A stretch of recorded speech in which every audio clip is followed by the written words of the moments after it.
Genesis chapter 42. Ang mga igsuon ni Jose mitugbo ngadto sa Ehipto. Karon nakita ni Jacob nga may trigo sa Ehipto. Ug nag-ingon siya sa iyang mga anak, nganong nagatinan-away kamo sa usa ug usa? 2. Ug nag-ingon siya, ania karon nakadungog ako nga sa Ehipto adunay trigo. Lumugsong kamo ngadto ug pumalit kamo ug makaon didto alang kanato aron kita mabuhi ug dili mangamatay. 3. Ug ang napulo ka mga magsuon ni Jose milugsong aron sa pagpalit og trigo gikan sa Ehipto. 4. Apan si Benjamin nga igsuon ni Jose wala ipadala ni Jacob uban sa iyang mga igsuon kay matud niya tingali niya may moabot kaniya nga kadautan. 5. Ug miadto ang mga anak ni Israel aron sa pagpalit og trigo sa taliwala ni adtong uban nga miadto kay ang gutom didto sa yuta sa Kanaan. 6. Ug si Jose mao'y gobernador sa yuta, siya mao ang nagbaligya sa kalanon sa tanang katawhan sa yuta. Ug ang mga igsuong lalaki ni Jose nangabot ug sa ilang kaugalingon mingyukbo kaniya uban ang ilang mga nawong ngadto sa yuta. 7. Ug si Jose nakakita sa iyang mga igsuon, ug siya nakaila kanila.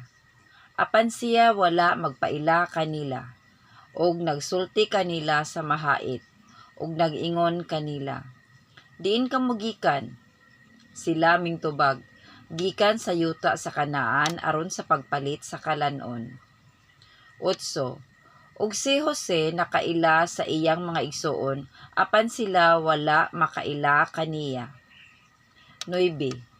Ug nahinumdom si Jose sa mga damgo nga iyang gidamgo mahitungod kanila, ug siya miingon kanila, kamo mga tiktik, mianhi kamo aron sa pagtan-aw nga walay salipod ang yuta. 10. Ug sila mitubag kaniya, dili intawon Ginoo ko, kundili ang imong mga ulipon mianhi sa pagpalit og makaon. 11. Kaming tanan mga anak nga lalaki sa usa ka tawo, kami mga tawo nga matuod, ang imong mga ulipon dili gayud mga tiktik. 12. Ug siya miingon kanila, dili, kundili sa pagtan-aw gayud sa yuta nga walay salipod mianhi kamo. 13. Ug sila mitubag, kami nga imong mga ulipon napulo og duha kami nga mga magsuon, mga anak nga lalaki sa usa ka tawo sa Kanaan, ug ania karon ang kamanghuran niining adlaw atua kauban sa among amahan, ug ang usa wala na. 14. Ug si Jose miingon kanila, mao kana nga giingon ko kamo sa pag-ingon nga mga tiktik kamo. 15. Tungod niini pagasusihon kamo, tungod sa kinabuhi ni Faraon, dili kamo makapahawa dinhi, gawas kong mahaanhi dinhi ang inyong kamanghuran nga lalaki. 16. Sugua ang usa ka ninyo ug ipakuha ang inyong igsuon nga lalaki, ug pabilin kamo nga mga binilanggo aron ang inyong mga pulong mapamatud-an kung adunay kamatuoran kaninyo. Kay kung dili, tungod sa kinabuhi ni Faraon, kamo mga tiktik gayod. 17. Ug sila gitipon niya nga binantayan sulod sa tutulo ka adlaw. 18. Ug sa ikatulo ka adlaw si Jose miingon kanila, buhaton ninyo kini, ug mabuhi kamo kay ako mahadlok sa Dios.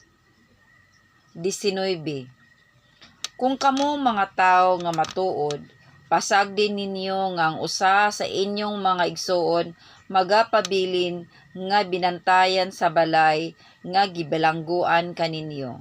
Apan panlakaw kamo ug dad-on ninyo ang trego nga alang sa gutom sa inyong mga panimalay. 20. Ug dad-on ninyo dinhi kanako ang inyong igsuon nga lalaki nga kamanghuran sa ingon ni ana pagapamatud-an ang inyong mga pulong ug dili kamo mga matay ug gibuhat nila ang ingon. 21. Ug nanag-ingon sila ang usa ug usa. Matuod gayud nga kita nakasala batok sa atong igsuon nga lalaki. Nga ania hingkit-an ta ang kalisdanan sa iyang kalag sa pagpangalyupo niya kanato ug wala ta pagpatalinghugi siya. Tungod ni ana miabot sa ibabaw kanato kini nga kalisdanan. 22. Og si Ruben mitubag kanila nga nagaingon, wala ba ako magsulti kaninyo sa pag-ingon, ayaw kamo pagpakasala batok sa bata, ug kamo wala gayud magapatalinghog. Busa usab ani akaron ang iyang dugo ginakinahanglan. 23. Ug sila wala manghibalo nga si Jose nakasabot kanila kay dihay maghuhubad sa taliwala nila. 24. Ug siya mibulag kanila ug mihilak. Sa tapos niini, siya mibalik kanila ug siya misulti kanila ug iyang gikuha si Simeon. Ug iyang gigapos siya sa tubangan sa ilang mga mata. 25.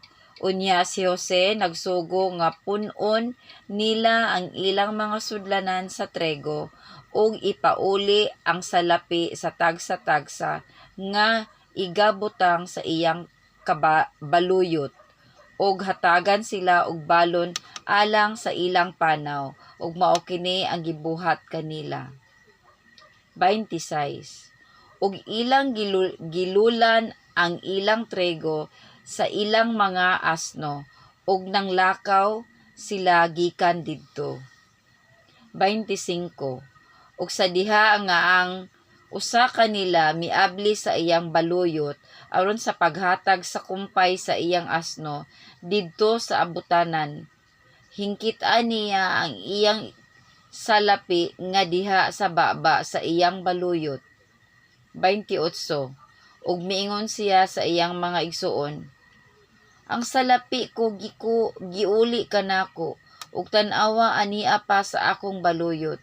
Unya nahakugmat ang ilang kasing-kasing ug mingliso sila nga nagakurog.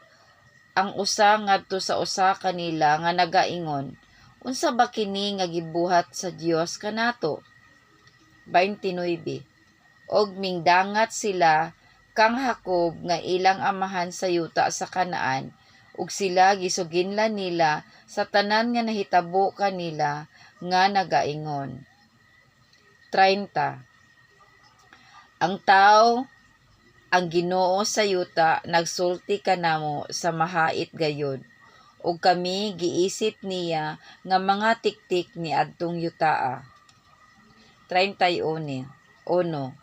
Ug kami miingon kaniya, kami mga tao nga matuod dili gayud kami mga tiktik. 32. Kami napulo og duha ka mga magsuon nga mga anak nga lalaki sa among amahan. Ang usa wala na ug ang kamanghuran atoa karong adlaw sa among amahan sa yuta sa Kanaan. 33. Ug ang tao, ang Ginoo sa yuta miingon kanamo, niini pagailhon ko kamo nga mga tao nga matuod, ibili ninyo kanako ang usa sa inyong mga igsuon, ug dad-an ninyo ang makaon alang sa gutom sa inyong mga panimalay, ug panlakaw kamo. 34. Ug dad-on ninyo nganhi kanako ang inyong igsuon nga kamanghuran. Unya, masayod ako nga kamo dili mga tiktik, kundili mga tao nga matuod. Sa ingon niini, igahatag ko kaninyo ang inyong igsuon ug magapapatigayon kamo sa yuta. 35. Og natabo nga sa gihubo nila ang ilang mga baluyot, ani akaron nga sa baluyot sa tagsa-tagsa didto sa ilang putos sa salapi, ug sa diha nga sila ug ang ilang amahan nakakita sa ilang mga putos sa salapi, nangahadlok sila. 36.